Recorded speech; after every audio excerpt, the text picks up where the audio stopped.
I just appointed IDF Captain Yair Pinto Prime Minister of Israel for a day.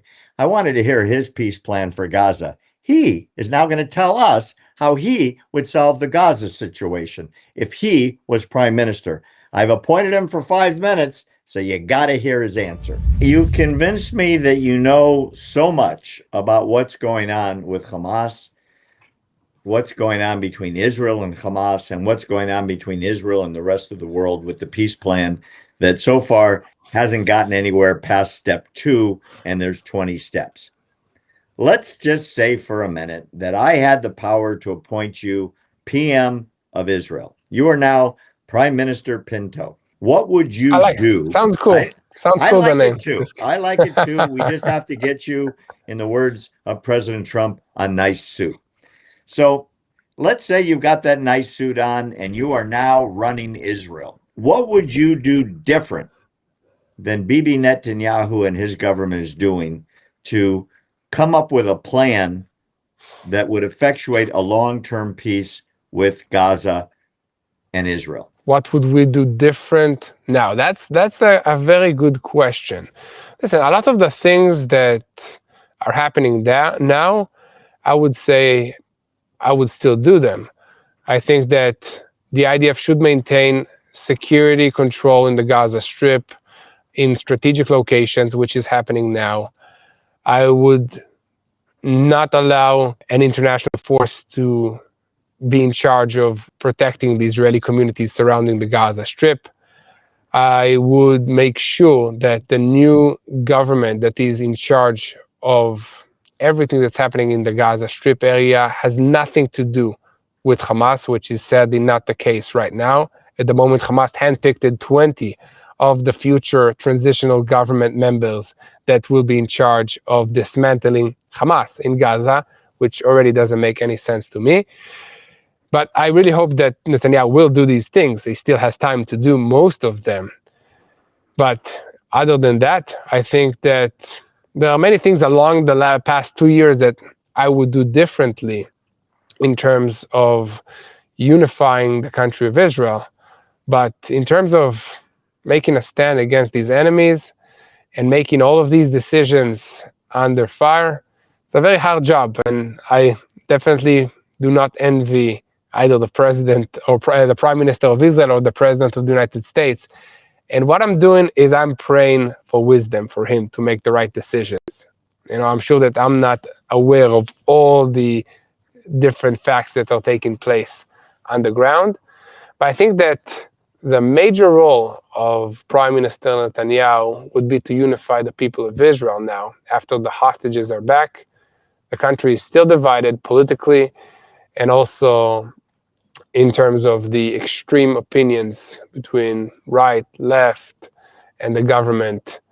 And there's a lot of work to be done internally inside Israel, especially Uh, now that the IDF is strong. So, well, I'm not going to let you off the hook, Mr. Prime Minister. I have two specifics to ask you about. Israeli intelligence has announced that of all the miles and miles and miles of underground tunnels that existed on October 7th, half of them are still there in existence. They haven't been blown up yet. So, in other words, they could still be filled with weapons. They could still be filled with Hamas terrorists. As you said earlier in the show, Yair, there's guys still popping out of these tunnels, often behind Israeli lines, and firing rocket-propelled grenades at Israeli troops.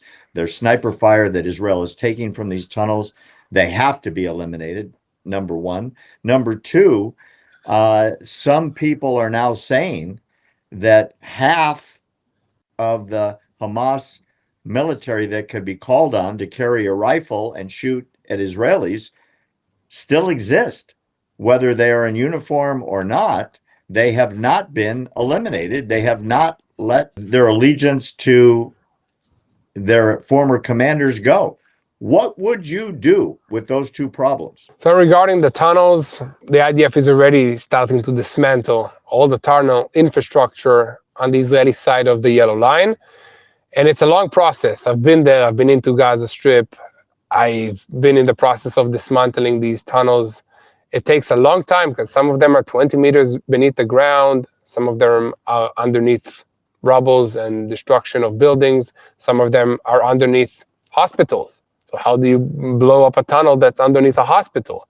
It's very hard. And the hardest part now is that on the Palestinian side of the yellow line, meaning under the Hamas-controlled Gaza area, they're doing the opposite. They're rebuilding the tunnel system. So I would condition the next steps of the ceasefire agreement with 100% of destruction of the terror tunnels in the Gaza Strip. That would be the number one goal. So dismantling Hamas does not happen when there is a single terror tunnel that still exists in the Gaza Strip. That would be the goal. It will take time. It will be hard. We will have opposition by Hamas, but that must be the minimum condition for October 7 not to happen again in 7 years. Second question that you asked, I think I already forgot. If you can repeat the second. There are, according to some reports, Yair, half of the Hamas fighters still are alive. Yeah.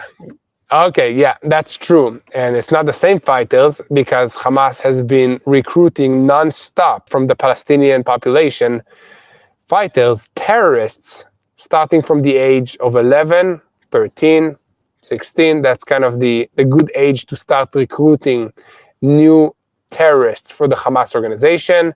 And they are doing that because they control the humanitarian aid. They control all the ministries in the Gaza Strip. They control the police. They control the education system. They control the health ministry. They control the work ministry.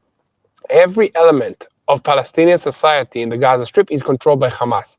So that's why they have the ability to use all this influence to recruit new fighters.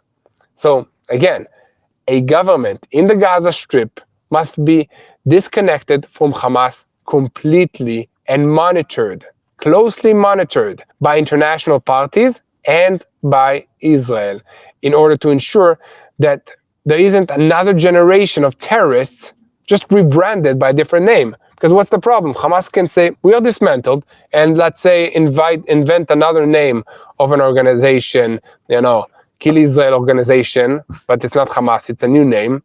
And they're just launching attacks again under a different disguise, with the same ideology, just a different name. So this is the biggest fear, that Hamas will just rebrand itself and the world will buy into that. A nice name, a new branding, some help to the community for maybe a few months, and then launching another terrorist attack against Israel. So we need to be hard, we need to be thorough, and the international community must do the hard work of monitoring, of making sure that the humanitarian organizations are not supporting Hamas. We shouldn't just send in money and think that the corrupt Palestinian systems will start to behave nicely and care about their own people and stop educating them to hate the Jewish people and the people of Israel and America, by the way. So it's a hard work, it's a hard process, and it needs to be done. That's the only option to avoid war in the future, by educating the next generation of the Palestinian people. Because this generation is already brainwashed to the extent that it will be very, very hard to turn them around.